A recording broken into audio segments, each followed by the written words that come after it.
भारत में इतने सुंदर मंदिर है, लेकिन क्या आपने सोचा है कि इतने भव्य मंदिर कैसे निर्माण हुए होंगे और वो लोग कौन थे जिन्होंने इसे बनाया था? क्या प्रक्रिया थी मंदिर बनाने की और जो कलाकार मंदिर का निर्माण करते थे उन्हें कैसे शिक्षा मिलती होगी? चलिए जानते हैं आज के वीडियो में।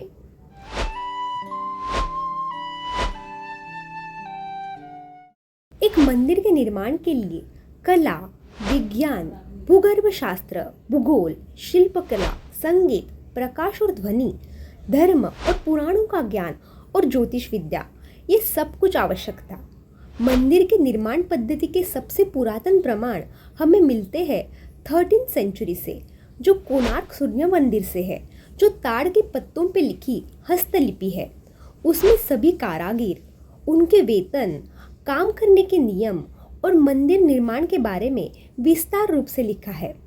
इस इमेज में एक वास्तुकार का चित्र है और यहाँ अंक गणना से तुलना की है और नीचे मंडला प्लान और सेक्शन है। उत्तर भारत से दक्षिण भारत तक एक ही पद्धति से मंदिर निर्माण हुए थे, बस बिल्डिंग मटेरियल्स, वातावरण और नक्शेकाम में थोड़ा फर्क आता था। मंदिर के वास्तु का निर्माण विशिष्ट समाज के लोग किया करते थे, जो कई पीढ़ियों से ये काम करते आए थे और अपना ज्ञान और कला अपनी नई पीढ़ी को सिखाते थे।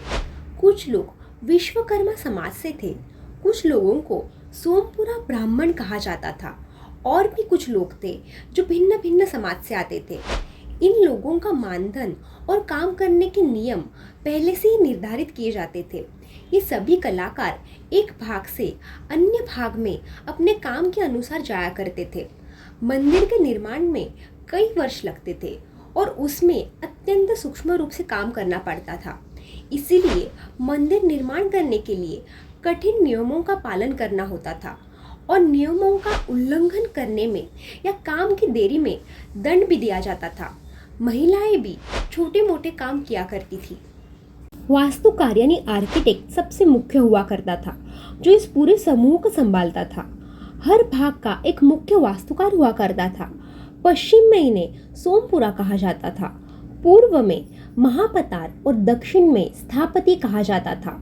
मंदिर के कंस्ट्रक्शन टीम को 4 भागों में विभाजित किया जाता था।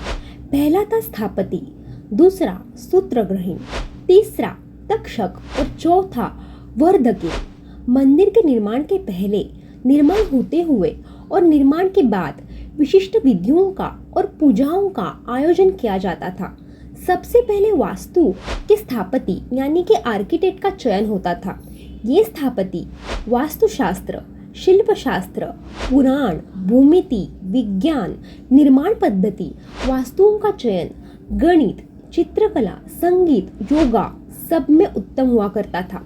सबसे मुख्य स्थापति यानी चीफ आर्किटेक्ट हुआ करते थे, तो उनके नीचे स्थापका यानी आर्किटेक्ट हुआ करते थे।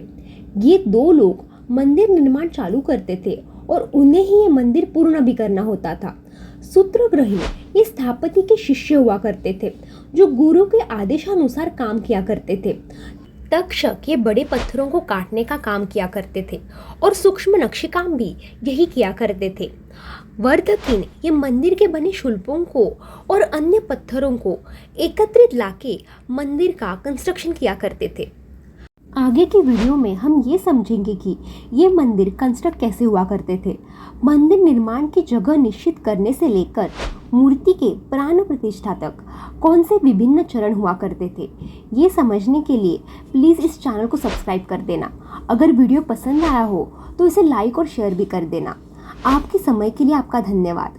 मिलते हैं अगले शनिवार। प्रणाम।